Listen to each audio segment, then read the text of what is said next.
Hi guys, and welcome back to the Not So Perfect podcast. I've been wanting to film a video for a very long time, but for those of you that don't know, I had a baby and he was born on April 8th. So pretty much before then, I was really tired in my last trimester. And then after he was born, it got really busy. I didn't know how difficult and challenging it was to raise a baby. You know, people always tell you about the sleepless nights and the emotions and everything you go through, but I didn't expect it to be how it was until I was actually in it. So that was definitely the most life-changing moment for me, but it was also the most beautiful, happy, just full of love. My boyfriend and I were just so happy to be in this moment now, to have our baby boy. It's truly so wonderful, and we're just excited every single day. Every day he does something different, and we're like, oh my gosh, it's just so amazing to watch him grow. So I kind of wanted to just hop on here because I've had a lot on my mind, especially becoming a mom. I wanted to talk about my labor and delivery story because I feel like it goes perfectly with the concept of my podcast, which is the expectations that we have and trying to be perfect. So leading up to my birth, I wanted to have a natural birth. Like, that's something that I had set for myself for a long time. Even before I was pregnant or was even thinking about having kids, like, I just thought that I wanted to have a natural birth. I didn't want an epidural, and that was that. So when I got pregnant, it was about 2 or 3 months before I was gonna give birth. I decided that I should maybe look into getting a doula because I knew that that would help me just with what I wanted to do with not getting any medication. So I found a doula, and when we were talking, I told her, like, this is my expectations are pretty much to have a smooth delivery, for him to be healthy, and for me not to get any medication. So she did my birth plan for me, and this is something we went over very often. We talked about different methods to cope with pain. It's all mental. And I even took a Birthing Nature's Way class, which was to help me be able to birth him without any medication. And as the time was nearing up, I was getting so much anxiety. Like, I had so much anxiety the weeks leading up to birth because I didn't know when it was going to happen, number one. So the uncertainty was just really weighing on me. And also, two, just knowing that I wasn't going to get any medication and all the pain I was going to go through, that added another layer of anxiety and fear onto what I was already feeling. So my baby's birth due date comes around, and I go to my doctor, and she's like, okay, like, I don't want you to go too much past your due date because that's when complications start coming up and he's going to get bigger. So I'm going to sweep your membranes, and then we're going to go from there. So she swept my membranes, and that was something that I didn't know about. And, so many people have different opinions on whether you should try to get your labor started by doing different techniques, or if you should, sorry, I'm putting my shirt down because I'm breastfeeding. I just want to make sure I'm not flashing anybody, but pretty much everybody has different opinions on that. So I was like, I trusted my doctor. I got my membranes swept, and then that was that. She said, I expect to see you in 1 to 3 days. Your baby's already really low, so we'll go from there. So the next day came around. I was really nervous, and I wasn't really doing things to try to start my labor just because I was so nervous. And then the next day after that rolled around, and I was like, okay, I need to start trying to get this labor to happen, because I knew that my fear and anxiety was stopping my labor from progressing. And I ended up watching a video later that talked about that, you know, if you're in the wild and you're a bear and you're about to give birth, but then you see a lion come up and like it's gonna pretty much eat your baby, you're able to stop your contractions, you're able to stop your labor from continuing. And that's the same, we have those same instincts. So if you're very fearful and you have any anxiety, your labor could start, but you could easily stop it just from being nervous and not wanting your baby to come out. Your body's going to think there's something that this mother is fearing. I'm going to stop the labor and we're going to continue it whenever they're in a safe environment.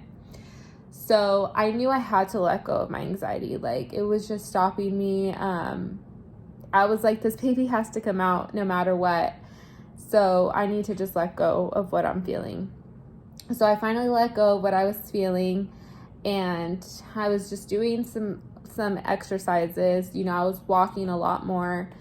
And then by the third day at 5:20 in the morning, I wake up and I have contractions. And they say for your first baby, usually labor takes a long time. And my doula and I had talked about my birth plan. I was going to wait at home, labor at home for as long as I could, so I would be in the comfort of my own home. And so I was doing that. I woke up at 5:20, felt pain. I was like, I'm going to try to go back to sleep. So I went back to sleep, and then at 8:30, I was like, I should just get up, get my day started, and just go from there. I hadn't told my boyfriend that I was having contractions because honestly, I didn't think that I was going to go into labor anytime soon, just from all of the videos I had watched about first-time mothers. So I ended up not telling my boyfriend probably until like 10 or 11 a.m. I was like, I think we're going to end up going to the hospital tonight. So he was going to go to work for a little bit. He's working down the street from where we live, and he had some other errands that he had to run. So I was just like, just make sure you're near the house. Don't make any plans for tonight, because I think that we might go into labor tonight. So then he leaves, he goes to work, and I decide to start timing my contractions. And I had already talked to my doula. I was like, they're not lasting very long. They are a few minutes apart, but I feel really good still. But I just decided to time them just to see where I was at.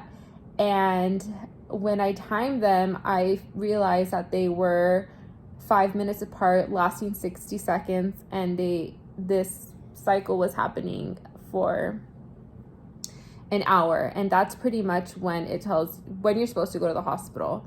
So I called my doula and I told her, I was like, oh my gosh, like the app is telling me to go to the hospital. My contractions are timing what they say when you should go to the hospital. She's like, no, just stay at home if you're feeling good. You know, this is part of your birth plan. You wanted to labor at home as long as possible. And I was like, okay, I felt good. Like the pain wasn't extreme at all. Like I was like, okay, I could do this. So I stayed at home. I took a shower. I called my mom because she was in town. I was like, okay, I think it's, if you can come now, it would be a good time for you to be here just in case. And then she came over. We walked a lot, just up and down our street. I walked like 1 mile per hour. I was walking so slow. And then we come inside. I go to the bathroom. I felt like I had to go number 2. I sit on the toilet, and all of a sudden, this burst just comes out, and my water broke. And let me tell you, once my water broke, that's when the pain went from like a 5 to a 9. And in that moment, I told my mom, like, I don't think I'm going to be able to handle this pain. I'm going to have to get the epidural. And so I'm calling my boyfriend. He was out doing his errands. I was like, oh my gosh, my water broke. Like, this is something we weren't expecting. I was expecting it to happen later in the night. And we ended up going to the hospital around 1:30. I had to prove that my water broke because they didn't want to admit me, even though my contractions on the monitor were clear as day, coming so regularly. I was in so much pain, and when I could finally prove that my water broke, like an hour later, they took me into the labor and delivery room, and my baby was born like 2 hours later. So I ended up telling them I wanted the epidural. So right when I got into my room, we had to wait for the anesthesiologist. He gave me the shot, and then after that, I felt like I was going to pass out because my blood pressure was really low. So they had to give me more medicine, and yeah, pretty much right after that, that's when I felt like I had to start pushing. And he came out very quickly. I think I was only pushing for maybe like 20 minutes. And it's just so funny because that's not what I expected at all. I thought that for my first birth, I was going to be in the hospital for a day, or my labor was going to take hours. And at the same time, I just had these expectations of myself that I could do it without any pain medication. And, you know, just society and the natural era of everything, like this whole organic era, like give your baby the most natural birth, give your baby the most natural ingredients, breastfeed your baby. It causes so much stress on women, more stress than we already have just being pregnant. And it's just so funny because it's like, are we doing this for ourselves, or are we doing this for society? Because a part of me wanted to have a natural birth just because I wanted to say that I did it. And I thought that I would feel so much better about myself, like I was a better mother if I could birth my baby naturally. But that's not what happened. And let me tell you, I still felt so incredible after giving birth to him. I still felt strong and happy. Like, all that mattered once he was born was that he was healthy, and he was here, and he was good. And that's all that really mattered at the end of the day. Whether I got the epidural or whether I did it naturally, all that was going to matter at the end was that my baby was here and healthy. And so it was just another reminder for me to not have so many set expectations on myself, because at the end of the day, everything's going to work out. Everything always does work out. And I should just be grateful that I have a healthy baby, and I shouldn't try to be perfect just to say that I did it, because that doesn't matter. And after that, with breastfeeding, it's been super challenging just making sure that my baby gets enough food. He eats so much. He's a growing boy. And my partner, he wanted to give him formula to substitute, breastfeeding. And I was livid. Like, I really didn't want that. I didn't want him to have any type of formula. And my partner was like, how am I going to help you?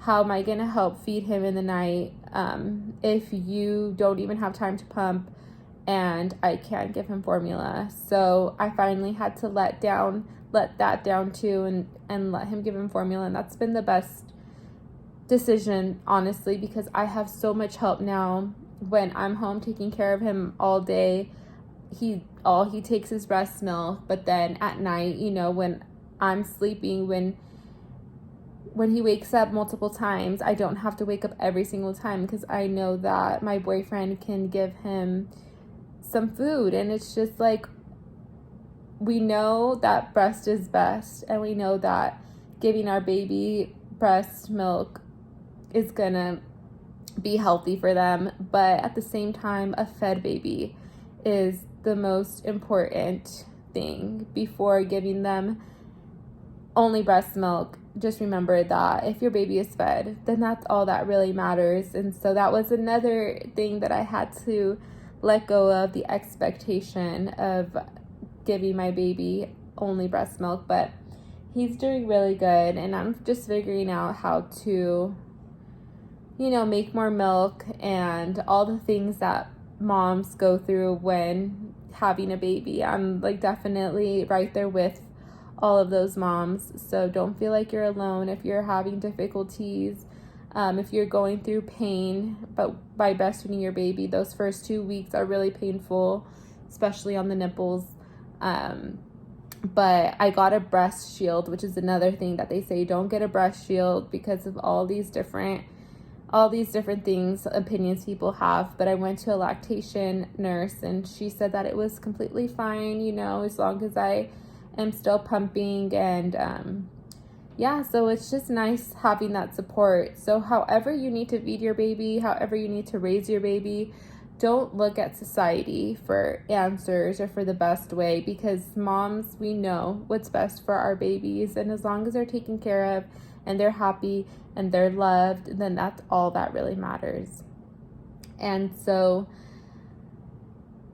and for those of you that are kind of confused, because I never once talked about being pregnant on social media, when I found out that I was pregnant, this is something that I wanted to keep private just because I didn't know what was going to happen. And it's just, I think this time of my life, it was really just about me and my baby and my boyfriend. I just wanted to make sure that we were all taken care of, which is why I didn't want to talk about it and I wasn't public with it in any way. I even deleted my Instagram because I just really wanted my whole pregnancy just to be about us.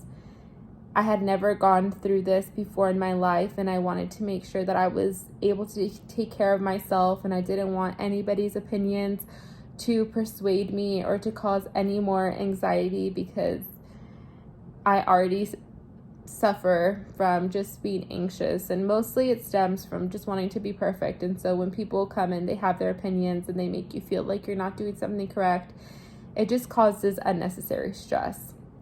And so that's really why I wanted to keep my pregnancy private. But now that he's born and he's here and he's healthy, I feel like I'm in a new phase of my life, and I'm so happy that he's here, and I'm excited to share him with the world.